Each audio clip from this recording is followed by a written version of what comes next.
of the Affirm team and the BLT breakfast team. My name is, the presentation is called Not a Choice, and my name is Chris Meintzer. I'm part of the Affirm team, and I'm also part of the BLT breakfast group. And this presentation, as I said, if you want to ask a question, please use the Zoom chat function. So let's take a look at what we are going to do this morning. I'm going to start off with a disclaimer so that you know where my level of expertise stops. We're going to go through some definitions. We're going to talk about the genetics of sexual anatomy. And then we're going to look at what I call the vagaries of inheritance, the various different ways inheritance may not go the way people expect it to. And finally, I will spend some time talking about our response as Christians to the whole issues around sexual identity, sexual orientation. So to start with the disclaimer, I am not an expert on human genetics or on LGBTQ2S concerns or issues. I do have a PhD in organic chemistry and some university training in genetics, cellular biology, and gene expression. And I actually worked in plant biotechnology for a couple of years after I got my PhD at the Alberta Research Council, doing crop research and genetic research with plants. I have, however, had a lifetime interest in scientific literature, and so I keep up to date with a wide variety of science topics, and that will be the limits of my expertise. There are people online this morning who can probably tell you more about some of these things than I can as well. I'm going to apologize in advance also for any language faux pas. My intentions are to be respectful and non-hurtful to the best of my ability. But language is important, and it's important to all of us, and especially to LGBTQ2S community, because language or having a non-binary identity is as much about having a language to name your experience. And my apologies for covering basic science of genetics for those of you who know much more. And I also, at the same time, though, hope to address the science of genetics in simplified terms that hopefully everyone can understand. So let's get started with some definitions. Sorry, I'm forgetting my mouse isn't advancing my slides the way I've set this up. So, first one, biological sex. This is based on the predominant sexual traits or lack thereof, and or chromosomes. So this is where we'll talk about what sexual genitals a person has. Gender identity. This is a deeply felt sense of being a man, a woman, or a gender that is both fluid or neither. So this is a deeply felt internal sense. And this is usually established by the age of 3. That's what most recent science suggests, that most people know by the time they're 3 years old what they consider their gender identity to be. There are people that we say are cisgender, and that would include me. And these are people who identify with their biological sex, or their biological sex and their gender identity are the same. So this is a term. Cis and trans are terms I learned in chemistry. We use that in naming chemical compounds. Cis means same, trans means opposite or different. And so that's used here as well. So cisgender means you have the same gender identity as your biological sex. Transgendered people are those who do not identify with their biological sex. And then we have people that are considered agender. And agender are people who do not identify with a particular biological gender or sex. That does not mean that they are asexual. They may be fully sexual beings, but they don't particularly consider themselves one or the other. Last two definitions here are terms of sexual orientation. So someone who is bisexual is sexually attracted to both men and women. And someone who is asexual has no sexual activity involvement. It's a person who has no sexual feelings, and sometimes these people are referred to as non-sexual. So these are orientation, but not necessarily a biological issue. However, a biological issue may be involved. So it may be the reason, but that's not necessarily the two tied together, strictly anyway. This last slide here is a different way of looking at it. And what I've done is I've put identity, biological sex, and expression all on a range of expressions, if you want.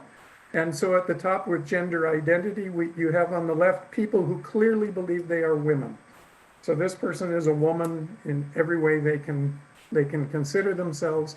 On the far right, you have the other extreme, a person who feels that they are just a man and in every way. And then in between, you have the range of people who feel mostly like a woman, but maybe sometimes they feel like they're a man. And in the middle, you have someone who maybe feels like both or isn't ever entirely sure where they are.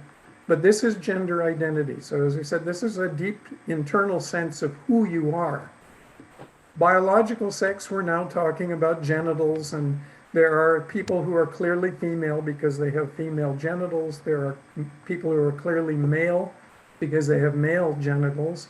And in the natural animal kingdom, there are a lot of animals that are what we call hermaphrodites, and that term was used with humans up until recently. But these are people that have either a mixture of both kinds of genitals. They may have female and male genitals, or they may have undecided genetics or genital expression. And these are usually what are referred to now as intersex. And intersex people can have a real range. There's a real range of people that might be categorized in that intersex category. So this is biological sexual traits. And then finally, you have gender expression. And you know there are people who feel very feminine. Mostly these are women, but there are men who feel very feminine as well. And then there are those who feel very masculine. And again, this is mostly men, but you know there are very masculine women. And then there is the middle that we refer to as androgynous.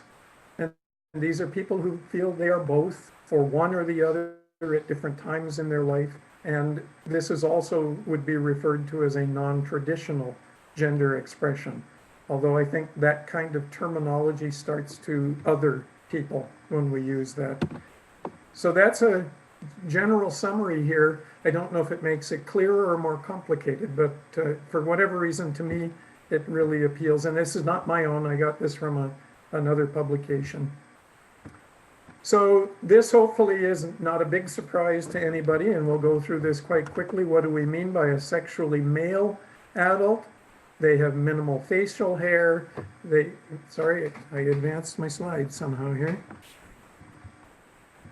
Sexually male adult, they have facial hair, they have a penis and testicles, they have undeveloped breasts, and they usually are X and Y chromosomes. They have two of their 46 chromosomes, one is an X and one is a Y. Then we have what we would refer to as a sexually female adult, and they have minimal facial hair. They have a vagina, uterus, and ovaries. They develop breasts after puberty and usually are XX in their sexual chromosomes.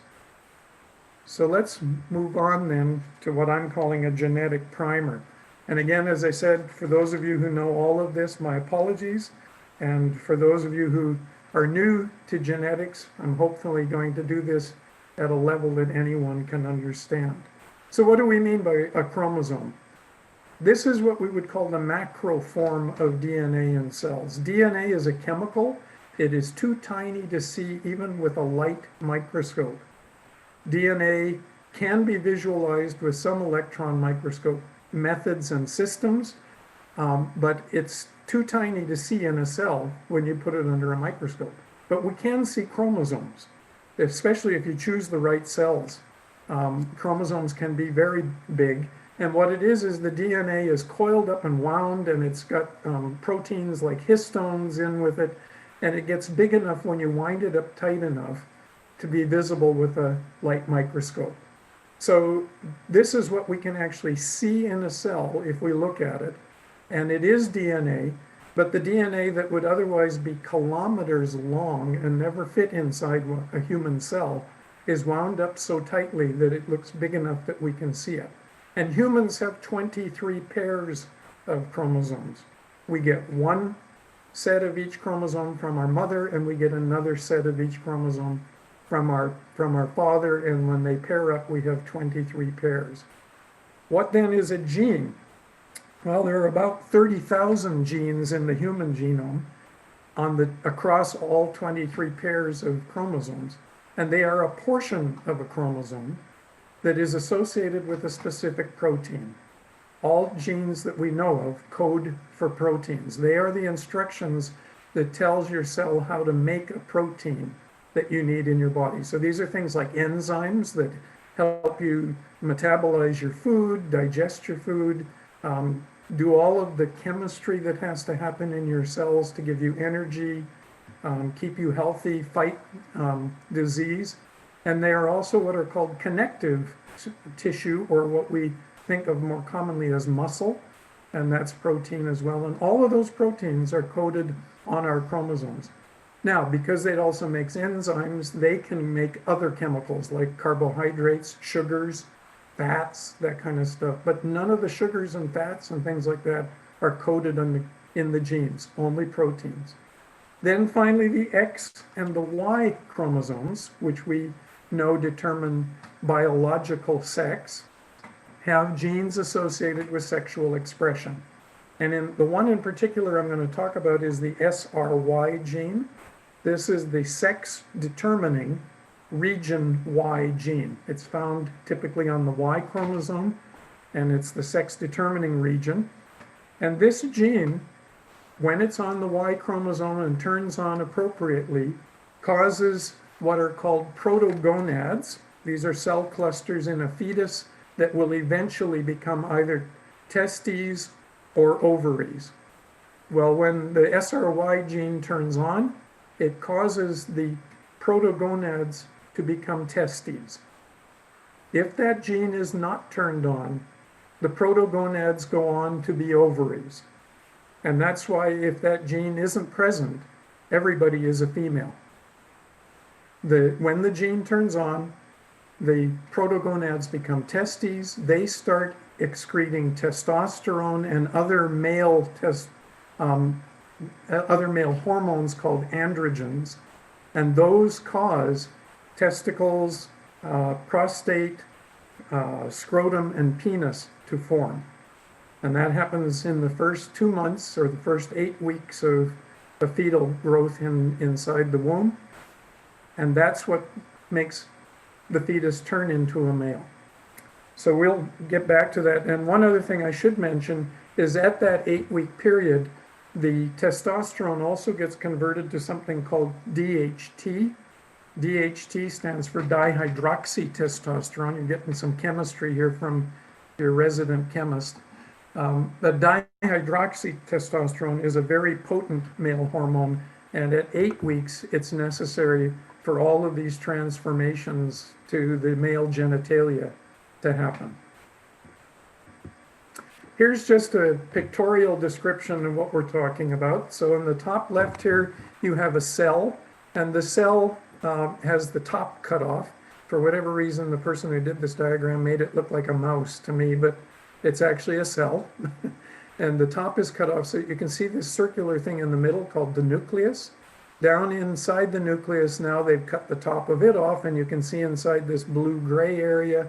And when we zoom in on that, there is a chromosome. And they have diagrammically drawn a squiggly line here for the wound-up DNA, but that is even way too big. You wouldn't be able to see the strands. They're so tiny. And it is one long strand, but it's wound up like taking yarn and twisting it and twisting it and twisting it till it's big enough to be visible. And part of the reason this is visible and real chromosomes look like they have bands is because of these other structures like proteins called histones that are in there to help hold it together and keep it functional.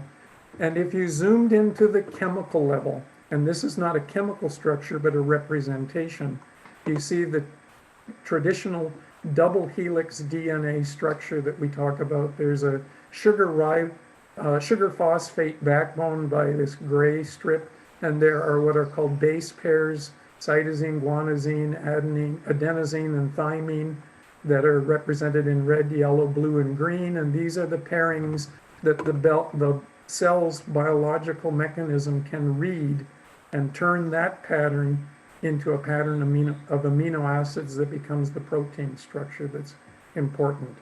So there's the genetics involved in every single one of our cells. Genetics is not a guaranteed thing. So this is what I refer to as the vagaries of inheritance. And I'm going to start out just by some examples in our world to give you some idea of the fact that humans may be more rigid about this than others. But if you watch the movie Jurassic Park, you're probably familiar with the concern there that the dinosaurs they created were all females, but there was nothing stopping them from having one turn into a male, and then there could be an explosion of dinosaurs that the park wasn't anticipating. And fish do this. So if you take a look here, you'll also recognize Nemo in the picture. If you saw Finding Nemo, this is a clownfish. And clownfish have colonies, and the colony is ruled by a dominant female. But when that dominant female dies, the most dominant male changes its sex into a female and now becomes the dominant female in the colony. And lots of other fish do this. Gobies, moray eels can do this, wrasses, there's a long list of fish that if you don't have the right female, you just make one. Some male gets to turn into one, or vice versa. If you don't have any males, one of the females will turn into a male. And this keeps the colony surviving. Amphibians also, African reed frogs and some breeds of salamanders will change sex under conditions of only one sex being present. So if the group is all males, somebody will turn into a female, or if the group is all females, someone will turn into a male. And under conditions of changing climate and other environmental threats that cause them to need to change the mix of male-female population for survival. And then we know of all sorts of environmental factors that come into play as well. Alcohol is a strong teratogen, mutagen for fetal development. Cigarette mutagens, there's lots of nasty things in cigarettes. Benzoapyrene is in all smoke from wood or tobacco, and it's one of the most carcinogenic chemicals known. And it's in barbecued food, it's in cigarette smoke, it's in wood fire smoke. And then there are lots of industrial chemicals. We know that exposure is a dangerous thing because of the fact that they could be mutagens. Luckily, humans are a pretty robust organism. We deal with those things from the first time somebody in a cave put their piece of meat over the fire. We've been consuming benzoapyrene and probably smelling the fire smoke as well. But these are all things that can interfere with genetics. So here's a representation of the 46 chromosomes in a human male. You can see that they are pairs and they are numbered. We number them just to distinguish which chromosome pair we're talking about, but they are all pairs. So if you looked at number one of those chromosomes came from this person's mother and one from their father. I can't tell you which here. However, when we get down to the bottom here to pair 23, where it says XY, I can tell you the one on the left came from this individual's mother, because that's an X chromosome. The short little one is the Y chromosome. And these got this name because if you were a female and had two X's, they were both similar length, and they looked like an X, kind of like 1 looks like an X, and there was another one here, 12 looks like an X. If you have two X chromosomes, that's what this pair looks like. If you have a Y chromosome, it's much shorter, and you can sort of see this looks more like a Y. And that's where the naming came from. But that is the human chromosomes all set out so that you can actually see them. And I mentioned earlier that there was banding in them. It looks like you can see stripes in there, and that comes from the different densities of the DNA coiling and the histones and other things that are in there to keep the chromosome viable. Okay, so now let's talk about humans. So when we have an XX individual, we're referring to what is typically a female. This person should have female genitals, although they may not, and we'll get back to that. The same thing next, if the sex chromosomes are X and Y, you have a typical male. And again, they usually will have male genitals, but maybe not. Then we have something called triple X syndrome or trisomy X. This individual, instead of having 46 chromosomes, 23 pairs, has 47 because they have an extra sex chromosome. They inherited two X's from somebody. It was most likely from their mother, but if their father was XXY, they might have inherited two X's from their father, and they ended up with 3. These happen about 1 out of 1,000 female births. So if we have 1 million people in the Edmonton area and half of them are females, that means that there are likely as many as 500 of these in our community. 1 out of 1,000 births are typically this way. These individuals are usually taller. They have wider set eyes. They can have learning difficulties and poor muscle tone, which might cause coordination problems, but they are usually fertile. They can have children, and they will look like a woman. We have XXY or Klinefelter syndrome, and again, this person has an extra chromosome. So instead of 46, they have 47. They have infertility usually. These individuals usually can't pass on their genetics to their offspring because they usually don't have any, but there are the rare case where they are fertile, and they usually have small, poorly functioning testicles, but they look like a male. Then we have XYY or XYY syndrome. This individual somehow got 2 Y chromosomes, and again, they have 47 chromosomes rather than 46. These are again about 1 out of 1,000 male births. So once again, in the Edmonton area, we probably have somewhere around 500 of these individuals if Edmonton is typical. And they also are taller than usual. They can have learning difficulties. They have normal fertility, and most of them don't know they have it. There's very little reason for them to get identified. And so many of these individuals don't know they have it.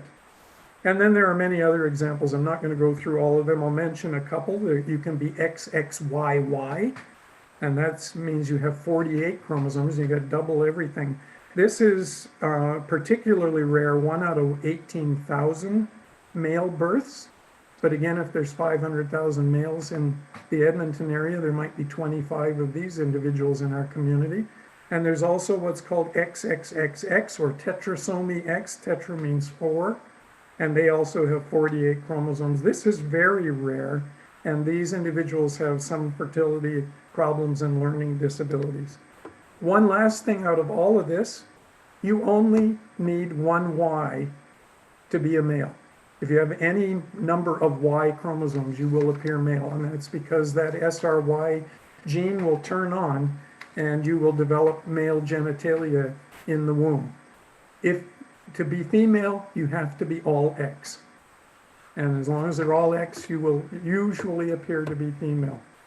Well, what else can change? Or what I say, how else can biology roll the dice?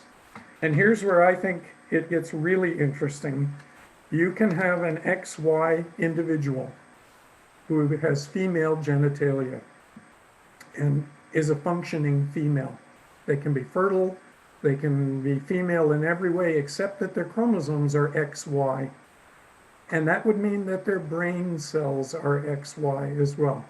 So what's happened here is they have either a defective SRY gene, that sex region sex determining region Y gene is there, but it fails to turn on properly, or it just doesn't function properly in those first 8 weeks of fetal development when the decision is made that this is going to be a male.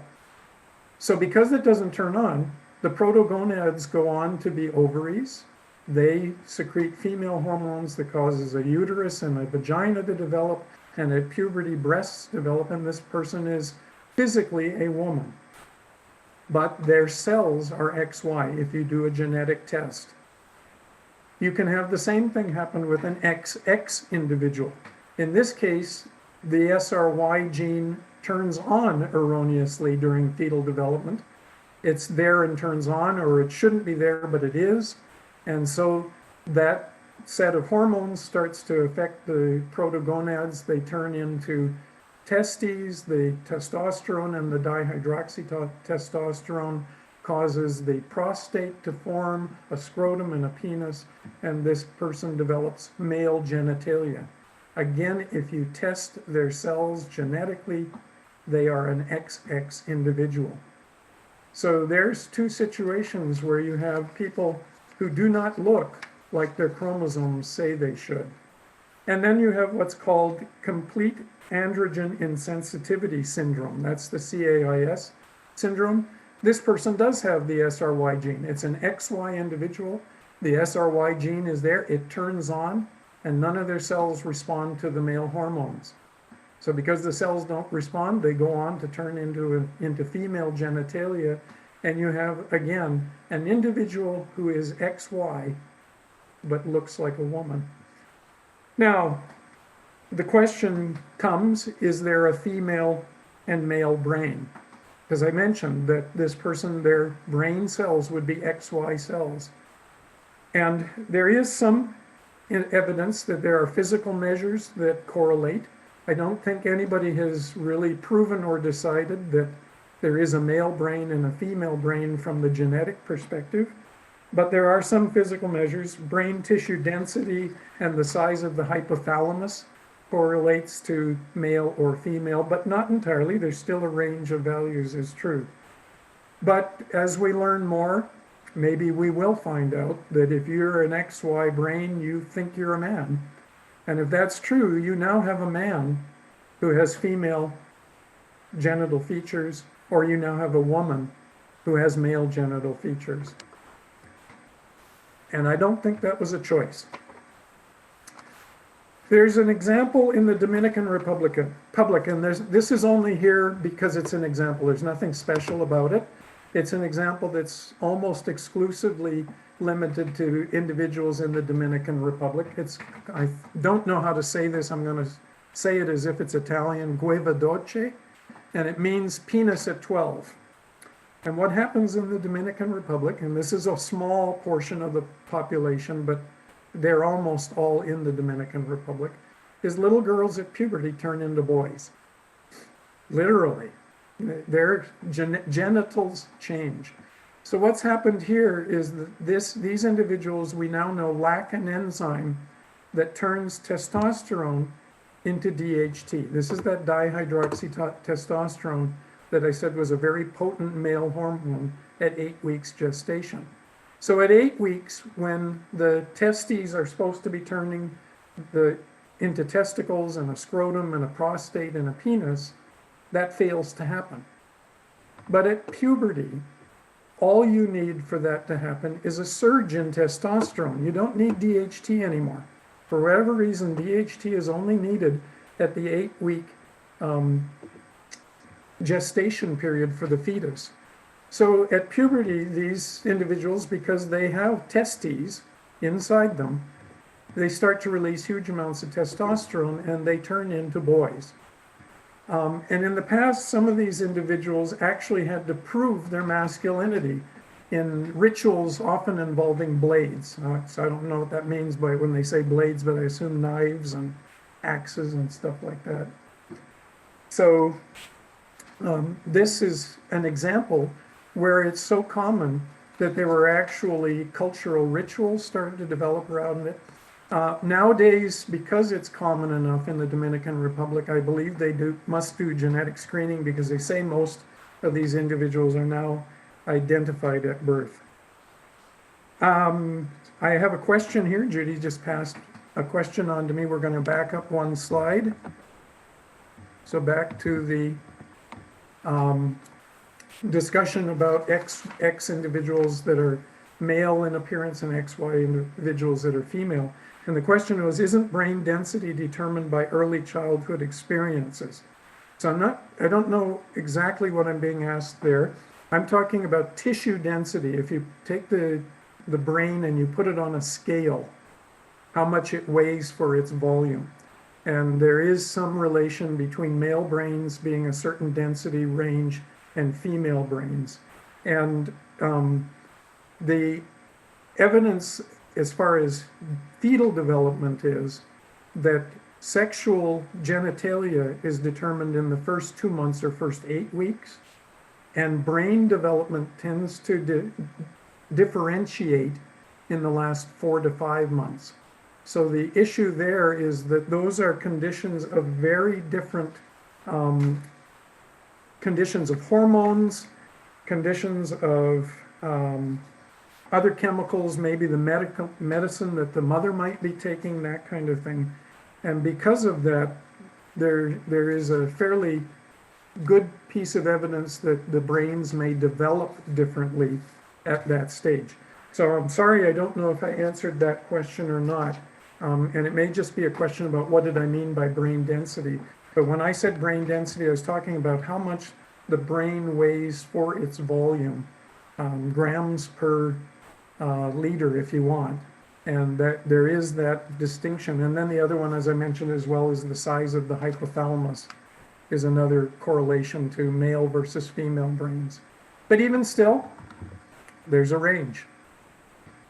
All right, so anyway, back to this one. I just gave this as an example where this kind of a change in sex or apparent change in sex is so common that there's actual cultural traditions around it.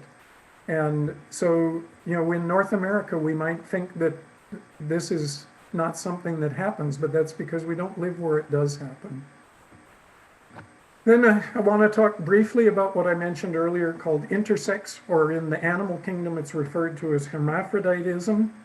This is a common occurrence for about 65,000 species in the animal kingdom. This is a normal condition. So we're talking about individuals that have either a mix of sexual organs or both. They may be both female and male. And this happens in humans. It's referred to as intersex. When you genetically analyze these people, they have a mix of XX and XY pairs. And the issue that arises with this, and we're going to talk about this a little more again in a later slide, is corrective surgery.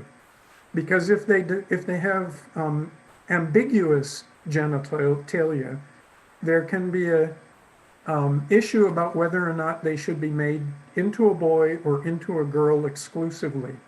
And it's controversial for a number of reasons. It may be necessary for physical health. A health issue like functional urination or genital health, that kind of thing, that might be a reason to consider corrective surgery. But if the individual is healthy and can function reasonably well, then the issue is, as I said, most people don't know whether they think of themselves as a male or a female until they're about 3 years old. So to make a decision for this individual as an infant can cause all sorts of later life problems. You may choose to make them look like the opposite of what they feel. And there is a set of standards that, at least until recently, have been the reference base for this. Thank you to Evelyn for pointing me to this. It's called the Harry Benjamin Standards for Care. And it goes through a variety of issues about why are we considering surgery. And we'll talk about whether or not surgery should be done at all and when it should be done a little later. One last thing that I want to talk about that rolls the dice again, and this is called chromosomal crossing. This is during meiosis. Meiosis is the process where cells become gametes or sex cells. and I'm talking about eggs and sperm. And the final eggs and sperm cells are the results of one cell eventually becoming four. And there's two phases to this. There's called prophase 1 and prophase 2. And during prophase 1, you can have chromosomal crossing. So this is a diagram I got off of a Wikipedia page that just is a good illustration of it. You see two chromosomes here in pink and blue-green or aqua. And at this stage of prophase, they've already doubled. So the first thing that happens is this original cell doubles its chromosomes. And then these doubled chromosomes can actually exchange DNA. So that's what you see happening here, where the two arms are crossing. And when we see this in a cell, you can literally see the chromosomes layer over each other. And when they come back apart and then split into four cells, this is your prophase 2 result, where you end up with four eggs or sperm, whatever we're making here. You end up with four different chromosomes. One that's pure pink still, like the original, one that's pure aqua, like the original, and you have two that have now exchanged genetic information. So why does this happen? Well, there's benefits to it. This is what gives species more variation. And variation is what you need when something like COVID-19 comes along. It's helpful to have a few individuals that are immune to that or can fight it better than the rest of us because they'll survive. This is survival of the species if you want. And so this happens all over because it gives way more variation. And two parents then can make many, many more siblings. And you hear of families of 21 kids and none of them look the same. And it's because part of the variety is arising through this chromosomal crossing. But this is a chance for a mistake to happen. And I say mistake, which sounds like it's wrong, but something unexpected. So this is where you may end up with an intersex person because some crossing has happened and it didn't happen the way it's normally expected to occur. So this is just another way that the genetics keep us healthy, survivable, but it can cause problems. It could go wrong. And it could go wrong to the point where it might be a simple issue like an X and Y chromosome involved and you end up with someone with non-typical genitalia. But it could be severe. It could be life-threatening. And it could lead to miscarriages all the way from the first trimester up to stillbirths, babies born dead, because this crossing led to something that was not viable. So it's just part of God's wonderful plan to make this world of animals viable. This is taken from Scientific American. It's not meant to be readable, so please don't try and squint at this. It's just to give you an idea, and I still will call this a partial summary of all the things we know that can go into playing with what is XX and what is YY and who do we turn out to be. So on the far left here, in this blue area, you can see a typical female. So this would be an XX person who turns out to be female in every way. Over here you have on the far right in the purple, a typical male. So this is someone who is XY and turns out typical male in every way. And all of this crisscrossing and all of these categories in the middle are all of the ways things can go different. And as I said, this is a partial summary. If you want to see this, it's 2 pages in the middle of Scientific American's September 2017 issue, pages 50 and 51. You can probably access it online or you can order a copy of the journal as well. But I just think it's a wonderful summary of how much variety there is here. So we're getting near to the end. I only have a few more slides. And I want to talk about some controversial subjects. And all of these, I think, to some extent, are founded on the belief that it is a choice, that who you are and what your sexual orientation is and how you look is a choice. So there's conversion therapy. I think many, many people are familiar with that and what's involved there. And I certainly think this is a belief that you can deny yourself and choose to be something else. And because of the psychological damage it does to individuals, leading to suicide for many, it's being banned around the world, but it's still facing challenges, and sometimes the bans are overturned. Then there's the whole business of corrective surgery or sex reassignment surgery. Assignment at birth or very young, I think, is risky and unfair. As I said, most of us have no idea who we are until we're 3 years old at least. And if you're doing it just because you think life will be simpler for this person to be a boy or a girl, there may be some argument there, and we'll talk about that in a minute too. But really, it should be their choice, I think. I mean, you can also argue that surgery on the very young may be less traumatic than having to go through the surgery as a teenager, but it's a controversial subject. It's not clear, it's not cut and dried, and self-identity is usually not clear until at least 3 years old. And I think you might want to give the individual time to explore who they are, because most people, as I say in the next part, experiment before their true identity matures. You may know from 3, but it may not be solid until later in life. And that's where I think forcing a lifestyle choice is also an issue. So some of the intersex people, parents insist you're going to behave as a girl. But if that individual internally feels like a boy, you're going to cause all sorts of personal angst, if you want. So forcing that lifestyle choice, again, I think is a controversial subject. So now I come down to the question is, what is normal? Because you can talk about all this and say, normally this happens. Well, is normal what we mean by traditional? Is it the numerical majority? Is it 90% of us? I think my problem with all of that is that all of those examples carry negative connotations. If you're not in the traditional, the numerical majority, 90% of us normal, you're other. So all of those, I think, other people. And from that perspective, I'm not really happy with that.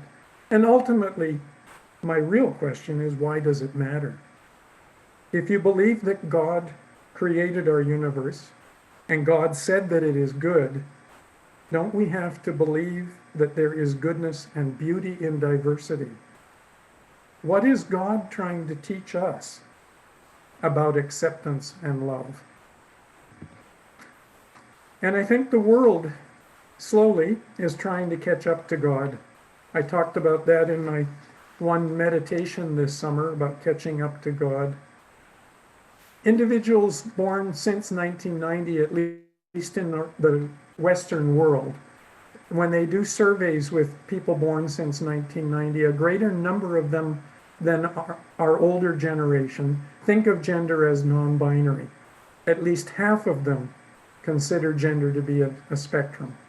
So they accept the fact that there aren't just males, there aren't just females, there's both ends of the spectrum and lots in between.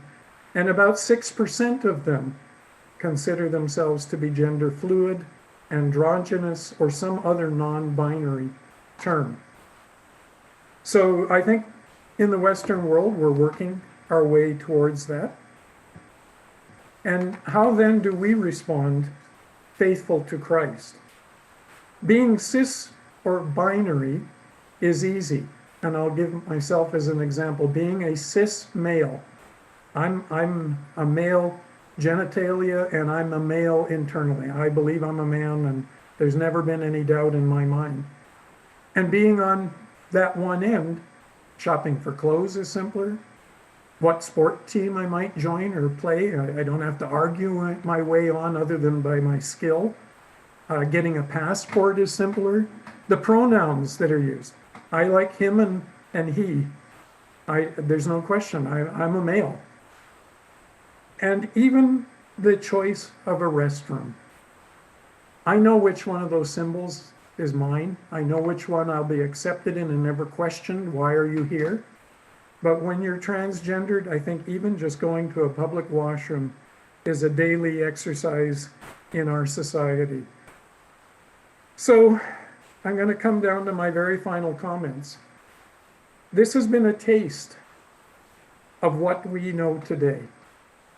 If this doesn't explain everything, I don't believe that that means some people have a choice.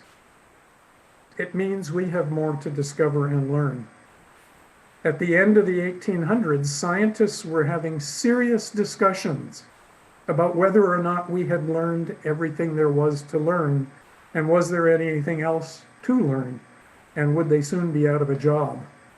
Well, we know how that turned out. Einstein came along and turned everything upside down. So I don't have any idea that we're anywhere near understanding everything, and certainly not about a topic as complicated as biology. If you are cis and happy being who you are and can't imagine being trans, just like I am. I'm cis, I can't imagine being trans. I can't imagine being attracted to the opposite sex. Then be grateful because you ended up someone you're comfortable with. Because I don't believe you had a choice either. And I guess I wanted to say one last thing, sorry. If I can find what I've got here. So finally as well, I think that we can make this world a nicer place. We can accept God's children for who they are, and by declaring our congregation to be affirming, we will let those hurting people know that this is a safe place where they can be accepted for who they are. Now I'll get on to my references. So most of my material for this talk came from the January 2017 National Geographic issue devoted to gender. You can see that down here on the left.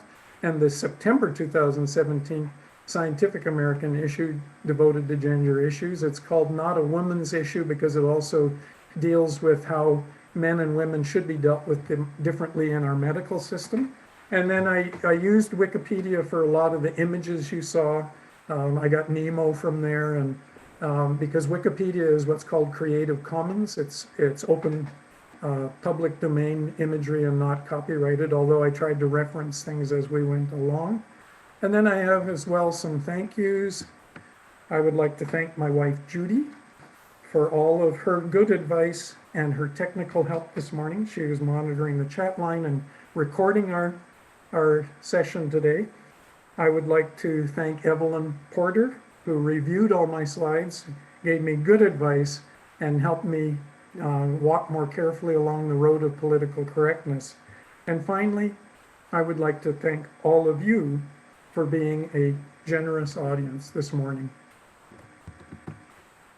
And we're on to questions. So if we want to get into an actual verbal conversation now, people can unmute themselves, ask questions and answer questions and discuss.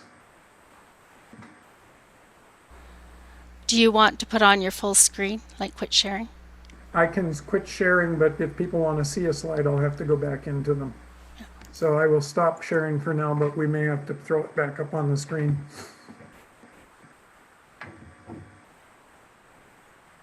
I guess, Chris? Evelyn, just 1 second. Just a reminder, we are still being videoed. That won't stop until after we're all done. Evelyn, yes. Well done, sir. Oh, thank you. That's high praise from you. I'll add a few supportive comments. Please do. Just for everyone.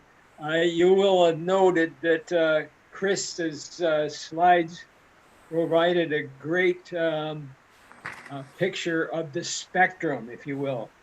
And I've been fortunate over the years to have invitations to some of the faculties at the U of A. They like to have strange people in to talk to all the normal people. In any case, never invited me. Well, you're not strange enough. In any case, the idea of a spectrum, I think, is important. And, you've heard the Venus and the Martian arguments of, a very dichotomous binary existence. And I think over the last 20 or so years, there's been so much more in terms of constitutional changes, at least in Canada, the human rights conversations, the whole idea of differences between sexuality and gender identification. And generally, we're not there, but generally, acceptance, and that's a big word, the acceptance of not being the same as you. And in fact, when you consider the idea and you look at the medical, biological evidence that Chris has referred to and shown us and has been studied more and more, we can see that the spectrum is multitudinous, just like there's no two snowflakes the same. And that's year over year. So you can imagine there's only 7 billion people on the earth.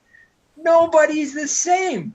And in any case, and then we go back into somebody that you may have heard of by the name of Plato. And he talked about the concept of the societal norm. The societal norm. Well, put it into layman's terms for you and I, we're all different. So we'll take the average, like a nucleus. We'll take the average of all us different electrons, and the average is the societal norm. Well, guess what? Nobody's there. There is nobody at the norm. We're all flying around the perimeter. So get over it. And I think the last comment I'll make in relation to this and boils down to the individual and the complications. You can see the scientific complications of an individual's journey, just like all of us spend our lives trying to find ourselves. What am I? Who am I? Who will I meet? What am I going to do? What is the meaning and purpose of life for me? Well, guess what? That's not restricted to trans people it's everybody's journey. And getting to a place called happiness and self-fulfillment is a life's journey. The problem with being a visual minority member, and that's not restricted to just LGBTQS, it's all of us. The problem is when you are a visible minority, you're fighting the dichotomous, the binary mentality that exists in our society. So you think bad, you're evil, you're not worthy. And this leads to huge mental stress, repression, depression, suicidal tendencies. You are shunned. You are on the outside. You're not acceptable. You're not worthy. This does terrible damage on the individual level, and no scientific journal can really describe that. You have to live it. And sadly, some don't survive. And some live their lives, such as they are, in total isolation. They never, ever come out of the closet. And you don't want to go there. And that's a whole other subject I won't get into. But I'll just say, Chris, thank you for bringing this up. And I hope that all of you are enjoying your journey in spite of COVID. Well, in line with that, Evelyn, how many of the people in our youth emergency shelters? Oh, the LGBTQ community is hugely represented in terms of homelessness, street kids. Not welcome at home, not welcome in society, and as you say, many are on that edge of suicidal over it. Sadly, Chris, the real harm is that they are not loved. These people who we rely on our institutions, our family and our church, our ministers, our politicians, those are the traditional sources of we go to for support, especially family.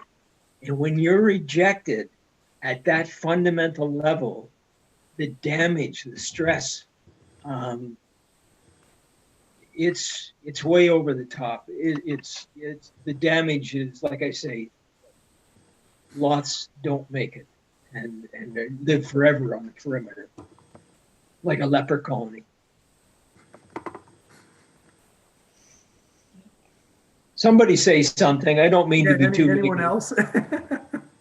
Well, I would It's hard to follow you, Evelyn, because you're so good at what you just hit at the crux of it. And I really appreciate, Chris, your presentation, and Evelyn, I really appreciate your commentary, because it's spot on.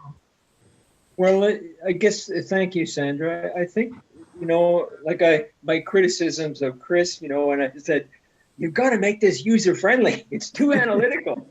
But, and a lot of us are, reasonably intelligent, and we can kind of understand, we can follow the dots and connect things analytically.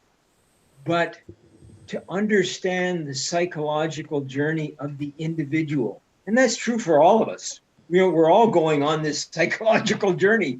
But when you're a visible minority and you're on the outside, and you think in terms of biblical, the idea of being shunned, of being cast out, and you say, oh, well, what's that?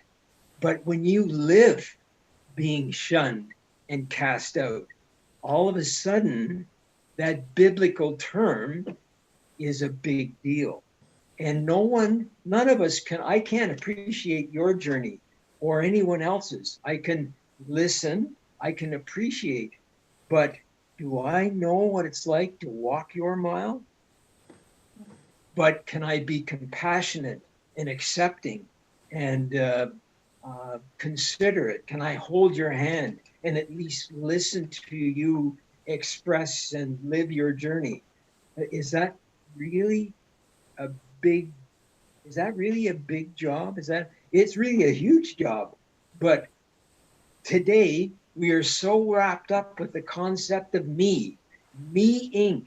It's all about me. The selfishness that is promulgated throughout society, it makes me sick. The lack of respect and pride, it just, that's a whole other subject too. But, and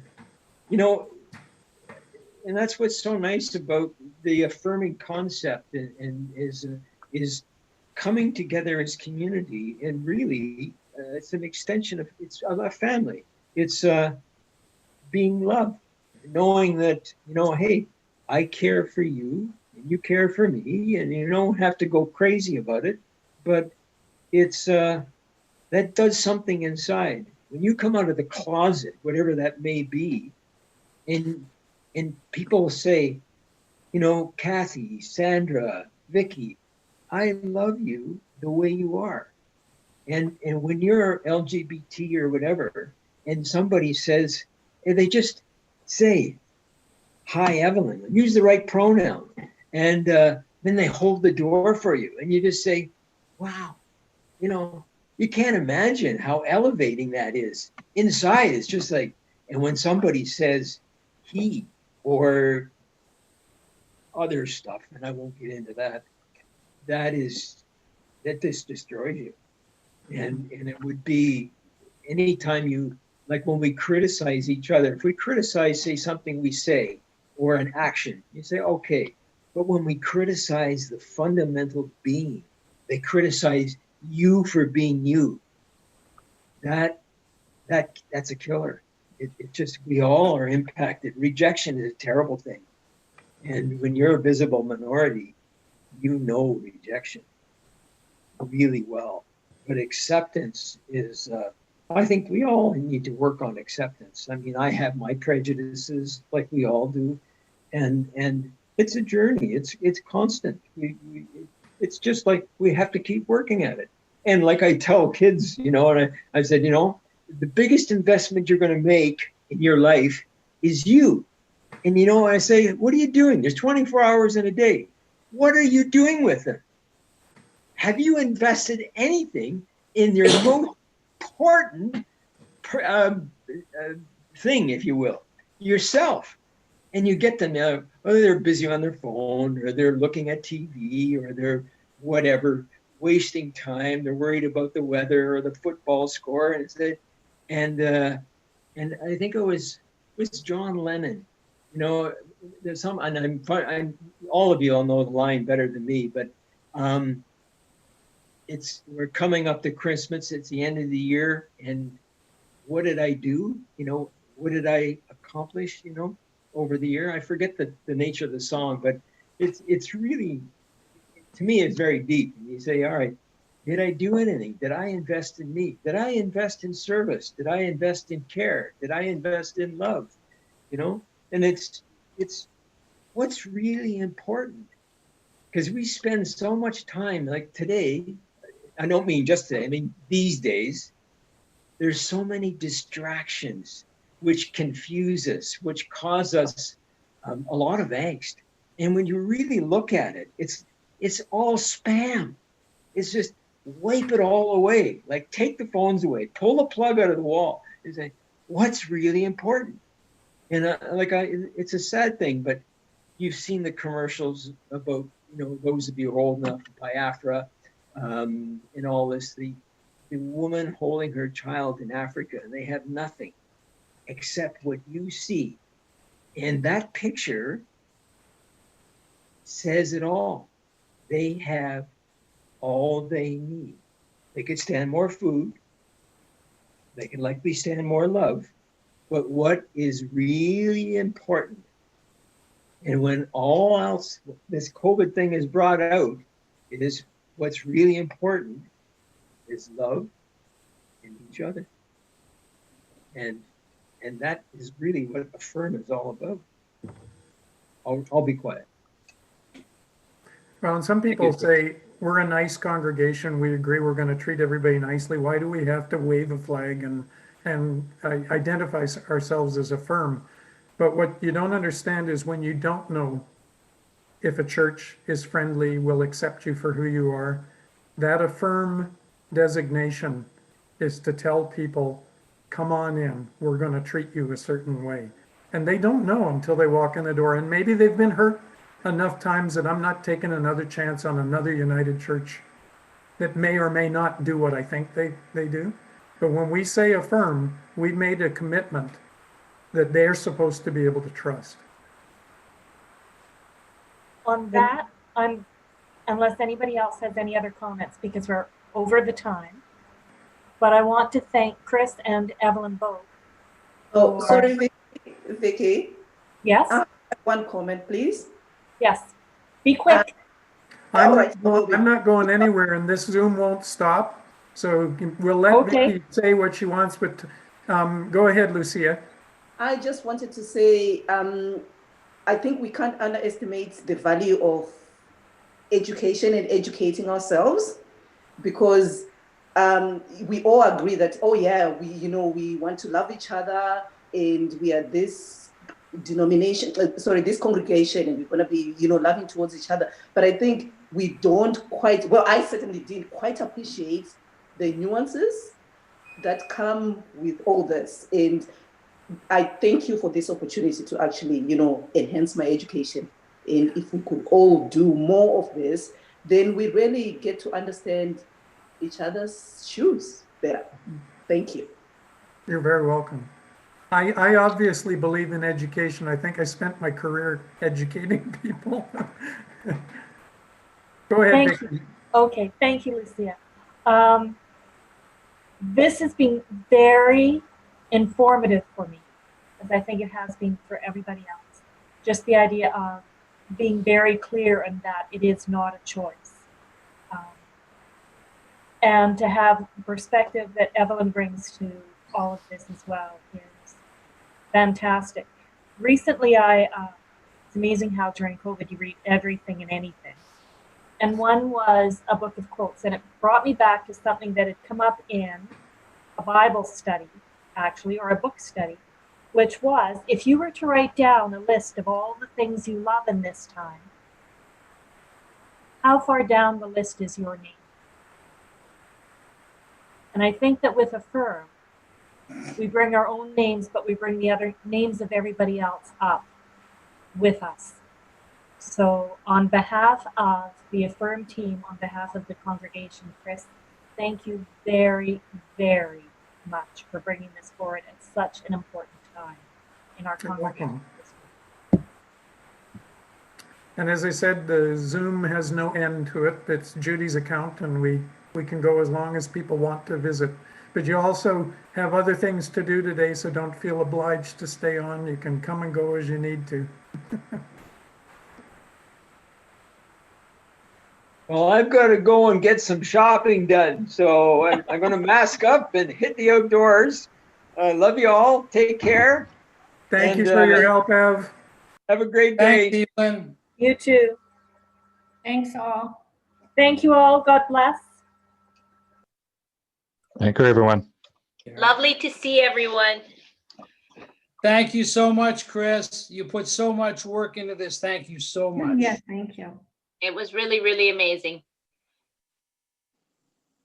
Thank you.